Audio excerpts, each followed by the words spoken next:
Are you in a 401k? Well, maybe you're making some mistakes and you don't even know it. These are 5 mistakes that people make with a 401k. I hope you're not making one of them, but let's get it corrected in this episode of the Affluent Entrepreneur Show. I'll see you in the episode. All right.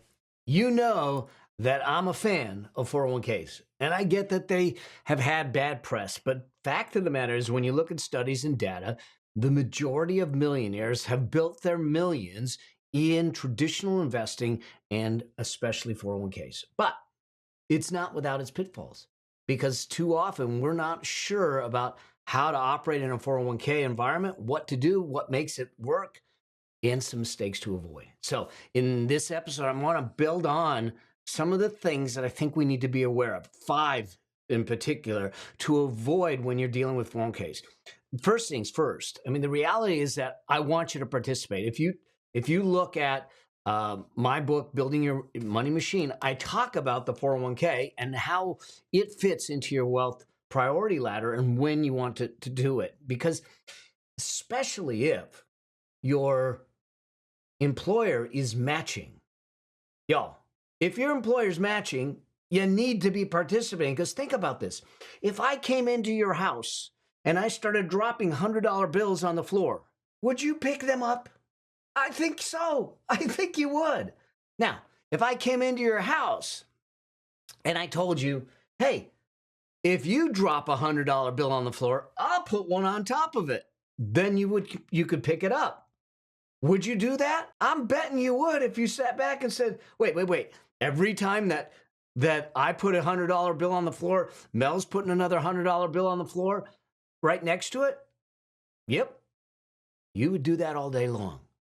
But that's what your 401k is, especially with a match. But we're not doing it. See, because what's happening is the employer saying, hey, if you put money into your 401k, we will match you. You put 100 in, we put 100 in, up to a certain limit. But it is free money. Why are we not playing that game? It's free money. It's 100% return. So, and I get it. People say, oh, there's fees and expenses. And I get it. It's still 100% return. All right. And most 401ks these days have much more low-cost options. They're much more effective, much more efficient, and you can get in there and low fees. And if they are higher fees and limited types of investments, have a conversation with your HR. Become that kind of spearhead of the possibility to see what other options you can put into play to do it, because it is far easier today than it ever was. So the first mistake that is being made is not participating. Get in the game.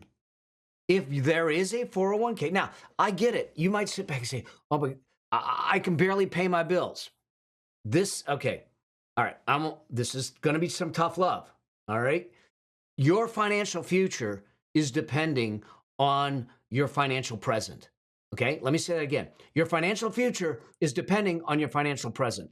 Your ability to build wealth is determined by the decisions you're making today. The decisions you make with your money today should be in the service of your future you want tomorrow. I've said it a couple different ways now, but here's why this is important. I get that you may be sitting back saying, I got this lifestyle and I don't have a lot left over at the end of the day. I want you to be critical of the lifestyle. You know me. I'm not one to tell you not to spend. Okay, I'm not one to tell you not to spend, but I am one to tell you that you spend consciously aware and intentional. It's when we are unconsciously spending on things that actually are momentary pleasures that really don't mean anything that we lose sight of wealth creation. It's important for us to look at it and say, I want to make sure that I am funding the things that actually matter, because the sooner I can get you in the game of wealth creation, on the field to win the wealth game, the sooner I get you in, the easier it's going to be. Watch what happens. At 20 years old, if you start investing, every dollar you invest, call it an S&P 500 fund, 8 to 10% over the long term, okay? Every dollar you invest will turn into $80+ by the time your retirement age. 80 times it's going to go up. 80. Y'all, did you hear that? All right. If you just wait 5 years from 20 to 25, that cuts in half. 5 years cuts in half. Wait 5 more years to age 30, cuts in half again. Wait 10 more years to age 40, you're less than 10 times, 6, 7 times multiple. Still good, but imagine the difference between an 80 times multiple, a 70 times multiple, and a 7 times multiple. Participate, get in the game, and get in early, stay in early. That means that it's important and it's to your best interest, to your financial future's best interest, to be critical about your spending and saying, look, I'm making money. I want to invest first and spend after. And if I don't have enough to carry the lifestyle I want, I got to go back and look at not my investing, but my income. Can I get a bigger shovel? Can I increase my income? Can I do some things that make it happen better? Okay. That's the first mistake, is just not getting in the game. All right, let's get in the game. Number 2, over-focused on company stock. Okay. Here's what I mean by that. That what ends up happening is that sometimes your companies, like my wife works for a publicly traded company, and she has the ability to invest in the company itself through a plan. And part of that investing is at a discount. So she can buy their stock at 10 or 15% discount. And so she does that.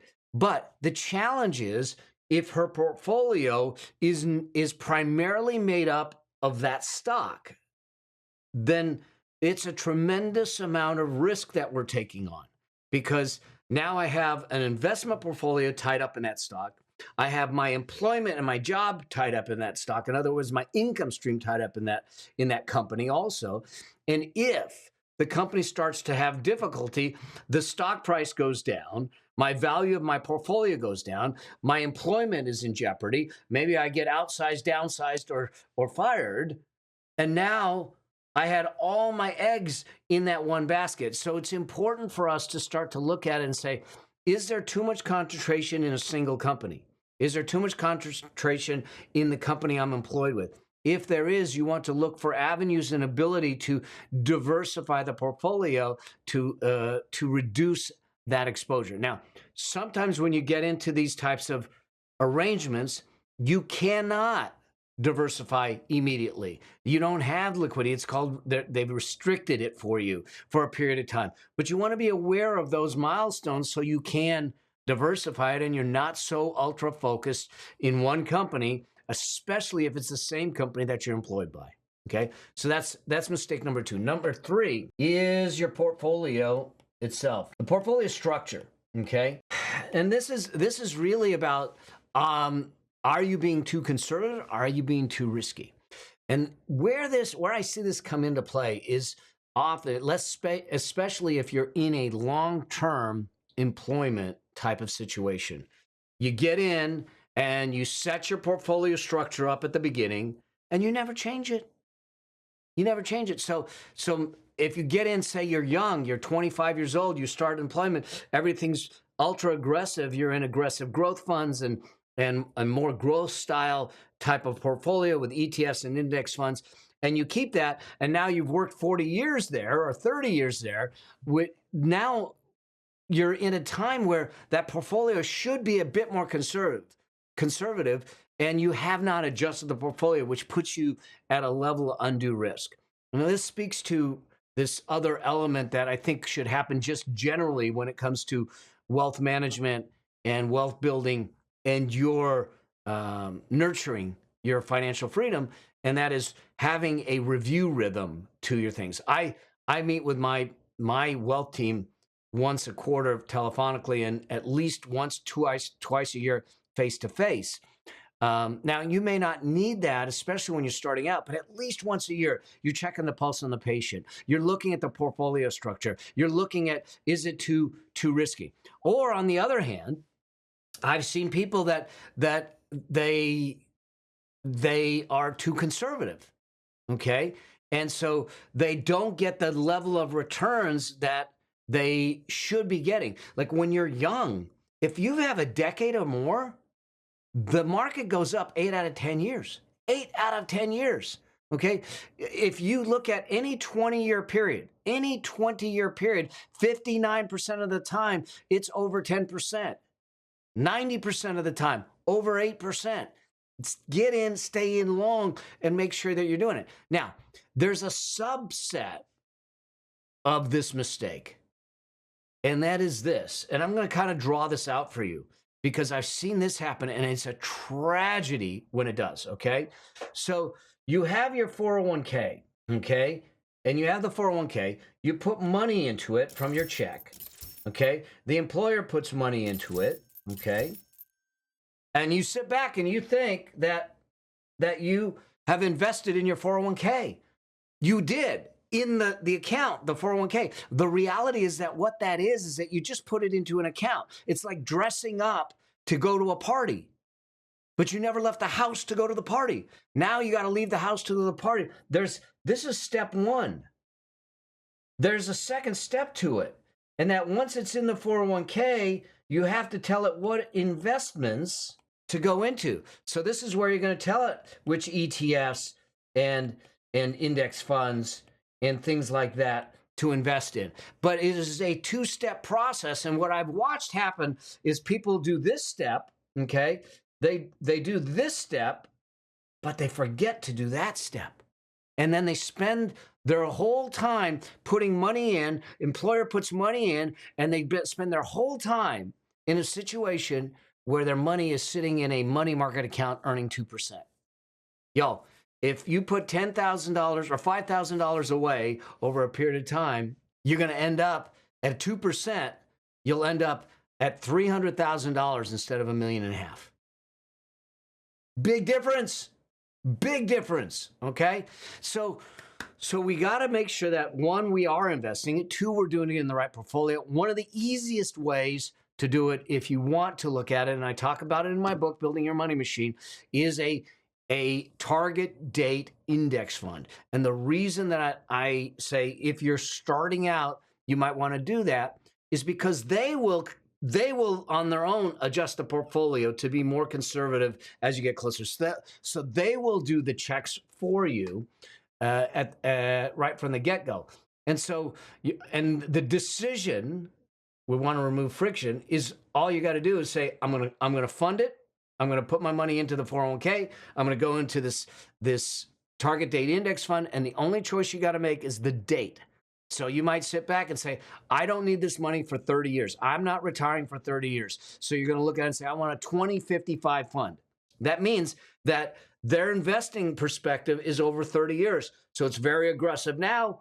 And in 10 years, it'll be less aggressive. In 20 years, it'll be less aggressive. In 30 years, it'll be very conservative. So they will make the adjustments over time for you. So if you're questioning it, if you're unsure about it, if you're not sure where to invest, simplest way, target date, index fund, one decision, one investment, let it run, okay? But get in the game. All right. Number 4 is taking a loan. Oh, man. I hear this all the time. I can take a loan from my 401k. First things first. Yes, you can. There's a difference between what you can do and what you should do. I don't think that we should ever, unless it is dire straits, to take a loan from a 401k, okay? There's a couple of bad things that happen with this, and why I say this. The first is actually it's developing a bad habit. If wealth creation is built on behaviors, habits, decisions, and choices, then the thing I need to avoid is developing bad habits, bad decisions, and bad choices. Taking a 401k loan is a bad habit, okay? It is saying, hey, now look, I get that things happen. Unplanned expenses, unplanned situations. I get it. But I'm trying to not destroy your financial future for something that happened today. There's other ways to try and solve the problem. Now, at the same time, in my book, Building Your Money Machine, I talk about the wealth priority ladder. I tell you one of the first things I want you to do, because I want safety first. I want an unshakable financial foundation. Then we build growth.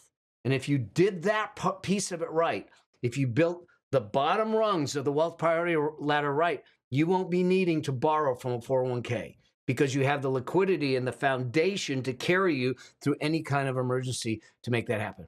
So the first thing is that taking a loan will create bad habits. Okay. That's my belief. Number two, what it does is you lose out. There is a huge opportunity cost when you take a loan out, because not only are you taking a loan out and you say, oh, well, I'm paying interest to myself. Great.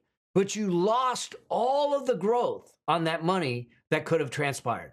You might be paying interest to yourself at 3 or 4%, but you lost the growth at 8 or 10% because it's not invested. Okay. So there's a huge opportunity cost when you do it. The third thing that happens is that there are many plans that when you have a loan outstanding,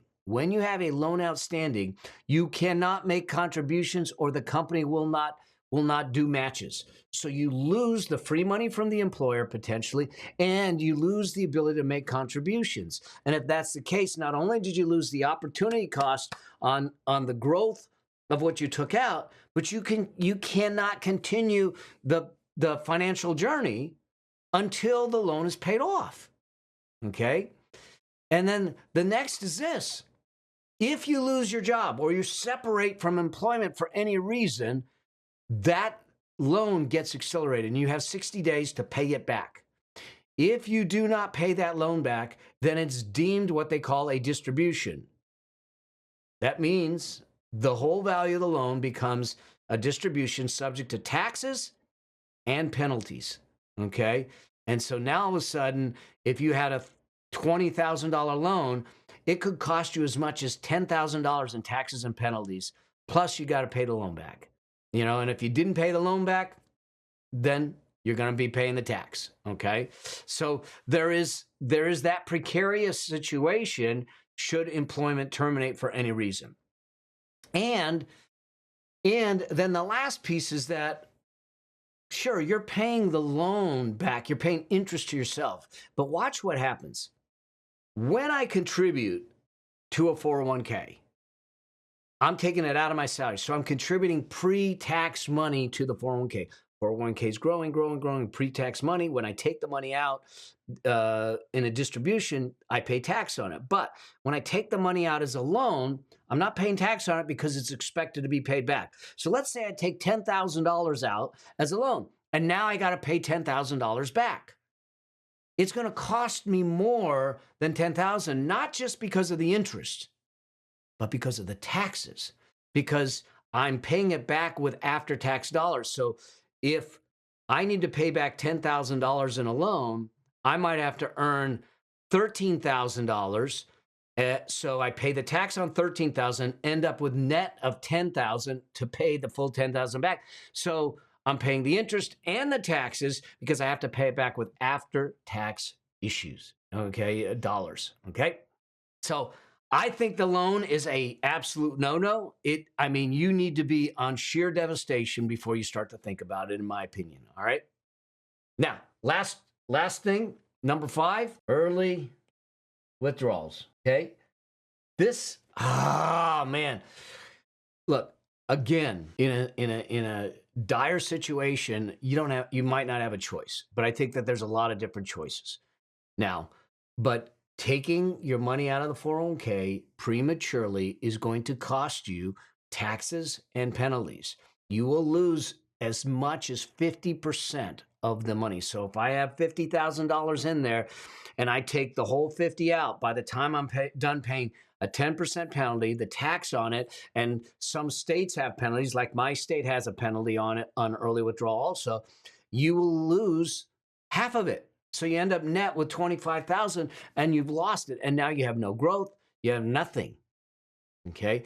An early withdrawal is a mistake. I made this mistake early on in my career. I was uneducated, uninformed. I was a CPA, but a CPA didn't teach me how to do this. I didn't understand wealth. I didn't understand money. That's not what it taught me. And when I left my big consulting job back in the late 80s, I left my big consulting job. I cashed out my 401k. I cashed it out so I could go, and I went and lived in Japan, and I didn't have to worry because I had all this money. But it cost me 50 cents on the dollar. I lost half of it in order to do that. And if I look back and say, had I had that money still invested for those decades, it would have been hundreds and hundreds of thousands of dollars in value today. But I was clueless and I did it. And I said, oh, I'll make it up. I got plenty of time.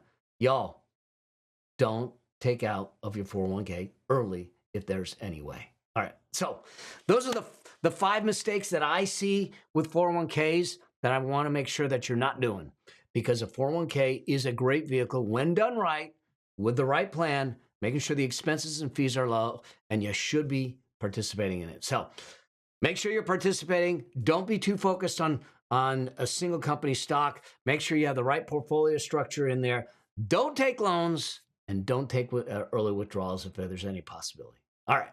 I hope that this helps. I hope that this sets you up for success with your 401k as one piece of your financial journey to financial freedom. All right. If there's anything that comes up or if you have any questions, do me a favor, reach out to me. Let me know. All right. Until we get a chance to see you on the road or as I'm out there speaking, as I always say, always strive to live a life that outlives you. See you soon. Cheers.